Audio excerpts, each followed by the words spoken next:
Es poco lo que se puede hablar de la novela ahora porque estuvo excelentemente escrita. Pero yo les voy a contar un poco cómo se gestó esta novela y el porqué del título, ¿no? Y de este sistema dodecafónico. Gurrelieder, o Gurrelieder en alemán, más o menos pronunciado, es, como bien decía Cecilia, una obra de Schoenberg, ¿no? Del dodecafonismo. Y fue, digamos, esta estructura la encontré cuando estaba en la mitad de mi novela escribiendo y necesitaba una estructura para darle coherencia, ¿no? A todo este enjambre de relatos de edificios. Pero el por qué elegí esta estructura musical lo vamos a dejar hacia el final para que quede más claro aún. La novela, como decía Cecilia, habla de un edificio ubicado en Santiago. En el libro no sale explícito, pero les puedo contar que se ubica en la Plaza Brasil. Digamos, es un edificio existente en el cual viví hace unos años atrás. Y, como bien decía Cecilia, la fachada es acristalada. O sea, esto nos da, digamos, un festival de realidades, ¿no? Que se aprecian desde la plaza. ¿Por qué me llamó la atención y por qué dio para escribir una novela? Porque si hacemos un breve repaso por cómo vivimos los chilenos, cómo hemos vivido a través de la historia, si uno se va hacia atrás y ve la casa típica chilena, es una casa que se configura con un patio central. Y las estancias, las habitaciones se configuraban alrededor de este patio central. Luego eso derivó a lo que se llamó el conventillo, ¿no? El conventillo seguía la misma concepción de un patio central con las habitaciones que daban hacia este patio, ¿no? El conventillo era de suelo de tierra, digamos, ¿no? Y se eliminó porque ¿qué es lo que pasaba? La gente botaba sus desperdicios hasta a este patio y se acumulaba la basura. Luego esto derivó al Cité, el cual algunos deben conocer, ¿no? El Cité es esta calle o este pasaje que configura todas las viviendas, ¿no? Alrededor de él.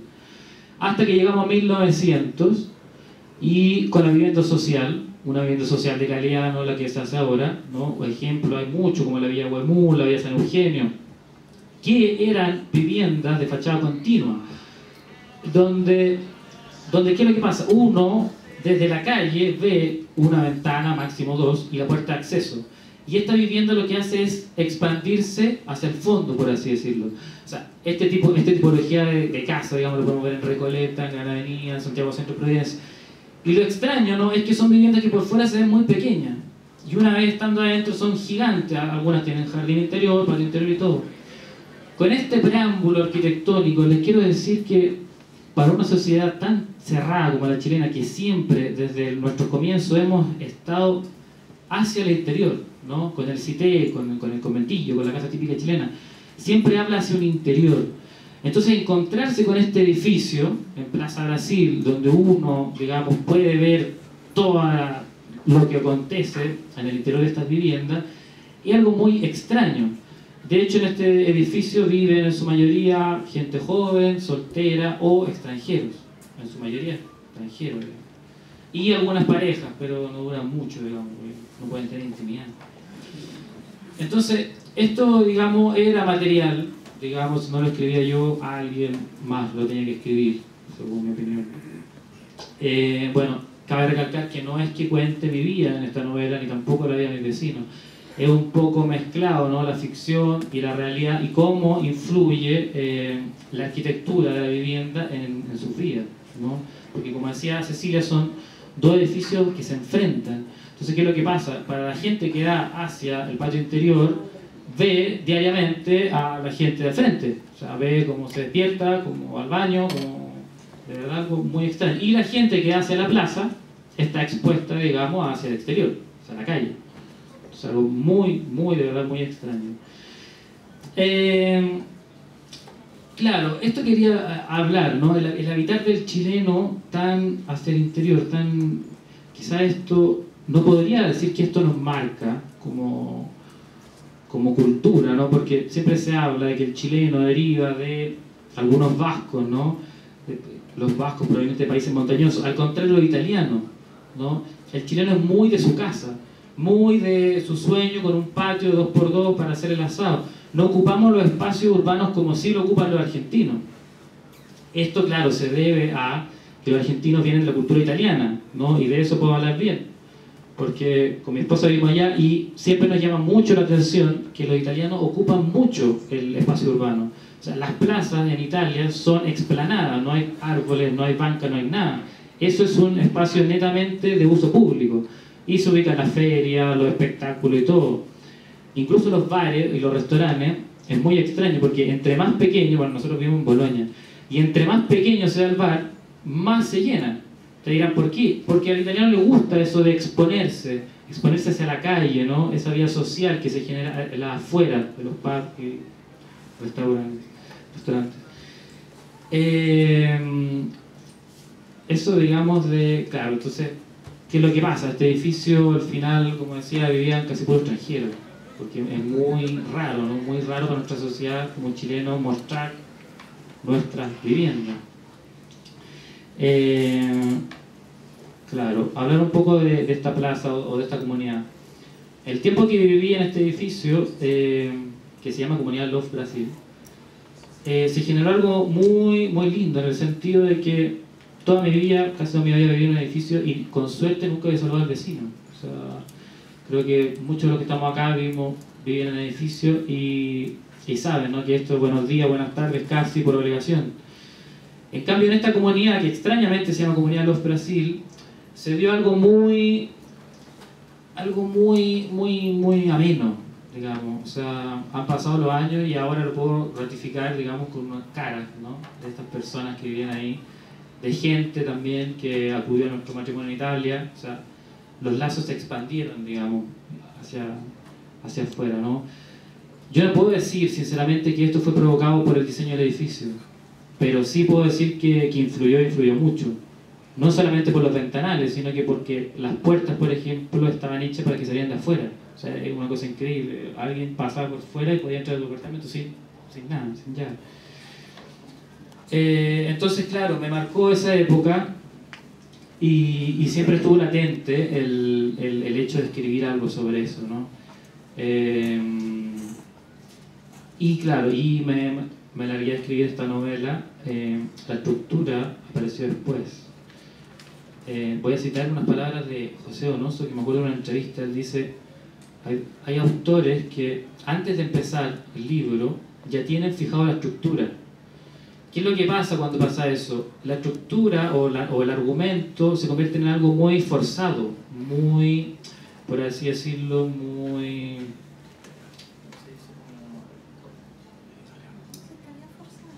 forzado, pero es una palabra que es como obligar las cosas. ¿Se entiende? Bueno. Y claro, y hay otra forma, ¿no?, que se hace cuando uno empieza a escribir la novela y busca una estructura que pueda estar acorde con el relato.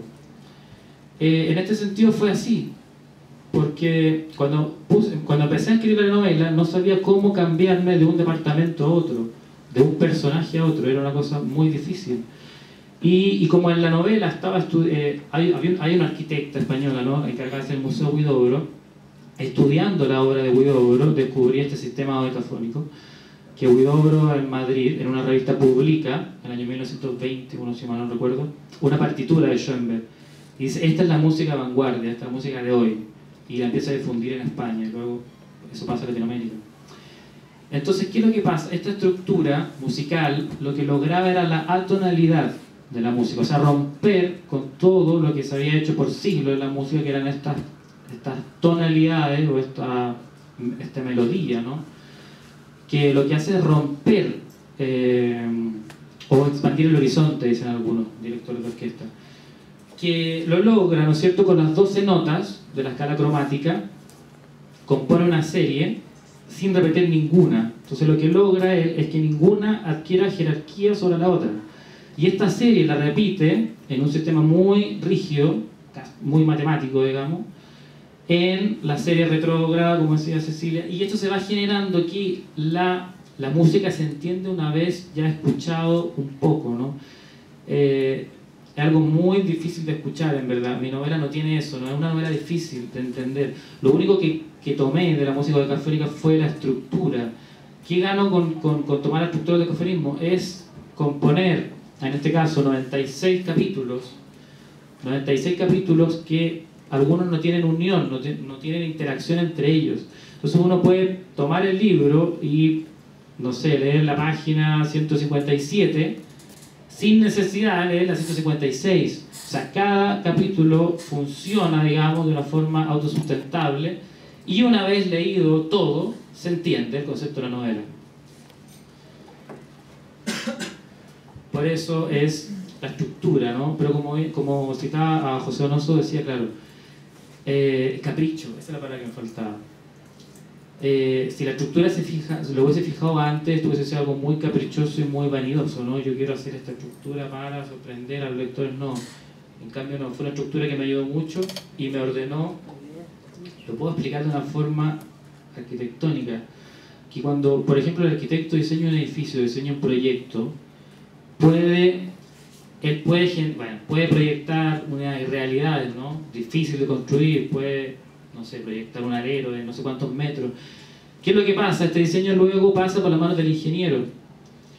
No es así tal cual, pero para que se entienda.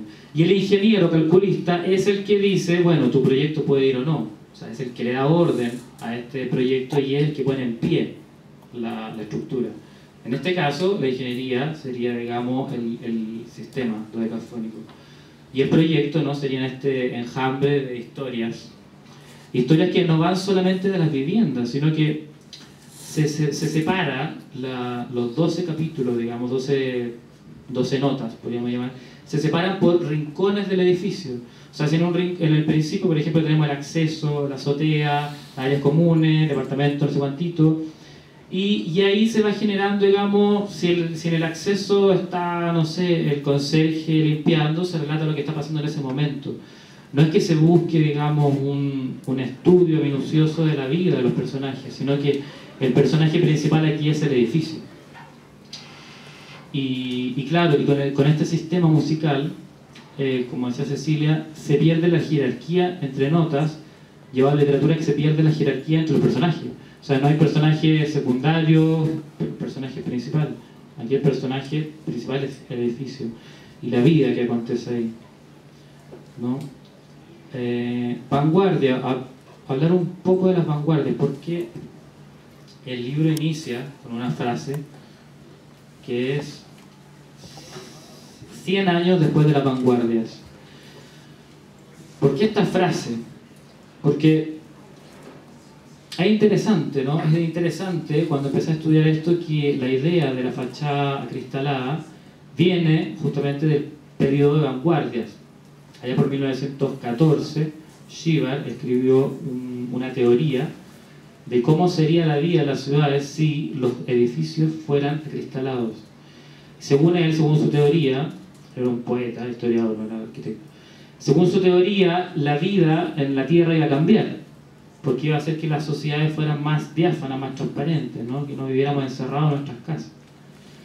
Luego esta teoría la tomó Bruno Taut, un alemán, y con diferentes diseñadores y arquitectos alemanes, y la implementaron. La fueron implementando poco a poco, formando la cadena del cristal. No quiero andar en esto porque esto sale escrito en el libro, pero lo que quiero decir es que en esta época, estamos hablando de principios de 1900, se gestaron muchos cambios en el mundo. O sea, estamos hablando de que las vanguardias empiezan allá por el 1907 con Picasso, con el futurismo, 1909, y lo que hacen ellos es decir o mostrar lo que estaba pasando en el mundo en esa época. O sea, ¿qué es lo que viene después de la vanguardia? Viene la Primera Guerra y luego la Segunda, ¿no? Yo no digo que las vanguardias artísticas influyeron en lo que vino después, pero sí fueron capaces de demostrarnos lo que estaba pasando en el mundo. O sea, el mundo estaba viviendo un cambio muy fuerte. O sea, si nos instalamos en la Belle Époque y luego regresamos al siglo XXI, diríamos, wow, ¿qué pasó acá, no? ¿Qué pasó en este siglo? Que todo cambió, que todo se devastó, que hubieron guerras, que hubo un adelanto tecnológico, o sea, increíble, ¿no? Y para ver, digamos, nosotros para entender dónde nos situamos hoy, siglo XXI, no es necesario, bueno, no es necesario hacer un análisis del siglo XX, o por lo menos yo no lo hago, sino que me interesa mucho volver al origen. O sea, qué pasó o qué pasaba en esa época antes de que ocurriera todo, ¿no? En estas vanguardias que, bueno, vanguardia, para el que no sabe, es un término que viene de la guerra, ¿no? La primera línea de los soldados, o sea, son los que van siempre adelante. Y en esta época, ¿no?, confluyen muchos artistas. En el caso nacional tenemos a Vicente Huidobro, que Vicente Huidobro viaja a Madrid y luego a París, donde se codea con todos los artistas de la época, Picasso, muchos artistas. Y luego, ¿qué es lo que hace? Él lleva toda esta vanguardia a Madrid, la que él recibía por Cancino Hacen y todo, digamos, el movimiento que se estaba formando. O sea, en España se habla mucho de Huidobro como el padre del ultraísmo, ¿no? El que llevó la modernidad, no, la vanguardia a España. Entonces, en este tiempo pasan muchas cosas. Era la misma época que se estaba gestando la cadena de cristal, era la misma época que Schoenberg estaba cambiando la música con el decaforismo. Entonces, por eso creí oportuno, digamos, tratar este tema, que no se trata directamente, se trata por, digamos, el trasfondo, ¿no?, de la novela, que se entiende a través de los personajes, a través de lo que lee los personajes, a través de lo que piensan los personajes. Y es muy importante, o sea, es muy importante ver en qué momento nos empezamos a deshumanizar, por decirlo de una manera. En qué momento se le empezó a dar más importancia a los medios tecnológicos, al avión, al ferrocarril, al automóvil, más que a las personas. O sea, estamos hablando de que de verdad creo que es importante volver al pasado en el que todo, en el punto de origen que las cosas comenzaron a cambiar, para entender al ciudadano del siglo XXI. Eso. Gracias.